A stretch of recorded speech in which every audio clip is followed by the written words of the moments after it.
વાગરાના depot circle પાસેની 3 દુકાનોમાં ચોરીનો પ્રયાસ. એક દુકાનમાંથી હજારોની મત્તા ચોરાઈ. વાગરાના ડેપો સર્કલથી બચ્ચોકા ઘર તરફ જતા મુખ્ય માર્ગ પર આવેલી 3 દુકાનોમાં ચોરીનો પ્રયાસ થયો હતો. તસ્કરોએ એક મોબાઈલની દુકાનનું તાળું તોડ્યું હતું, પરંતુ અંદર બીજો દરવાજો હોવાથી ચોરી કરી શક્યા ન હતા. જ્યારે અન્ય 2 દુકાનોમાં પાછળથી પતરા ખોલીને ચોરીને અંજામ આપ્યો છે. આ ઘટનાને પગલે સ્થાનિક વેપારીઓમાં ભયનો માહોલ ફેલાયો છે. ચોરોએ મોબાઈલની દુકાનના મુખ્ય દરવાજાનું તાળું તોડી પ્રવેશવાનો પ્રયાસ કર્યો હતો, પરંતુ અંદર બીજો લોકવાળો દરવાજો હોવાથી તેઓ ચોરીમાં નિષ્ફળ રહ્યા હતા. આથી દુકાનને નુકસાન થયું હોવા છતાં કોઈ વસ્તુની ચોરી થઈ નથી. બીજી દુકાન એક ચિકન સેન્ટર ચોરીનો ભોગ બની છે.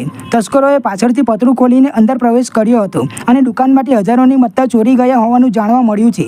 આ ઉપરાંત તસ્કરોએ અન્ય એક દુકાનમાં પણ પાછળથી પતરું કાપીને પ્રવેશ કર્યો હતો, પરંતુ તે દુકાનમાંથી શું ચોરાયું છે તેની વિગતો હજુ જાણી શકાઈ નથી, કારણ કે દુકાન માલિકો દ્વારા તપાસ ચાલી રહી છે. વેપારીઓએ પોલીસને રાત્રિ પેટ્રોલિંગ વધારવા અને આરોપીઓને વહેલી તકે પકડી પાડવાની માંગ કરી છે. મારું નામ સલમાન છે. હું વાગરા રહું છું. અમારા મામાની ચિકનની દુકાન છે. હજુ ચિકનની દુકાને લગભગ 6 મહિના પણ નથી થયા. અને આજ રોજ રાત્રે વાગરામાં મારી મામાની દુકાન પર ચોરી થયેલી છે. પતરું પાસેથી ઉકેલીને પાછું ફિટ કરી દેલું છે. મારા મામાના 25,000 રૂપિયા વાયરિંગના હતા, એ લઈ ગયા છે અને થોડો નાનો મોટો સામાન લઈ ગયા છે.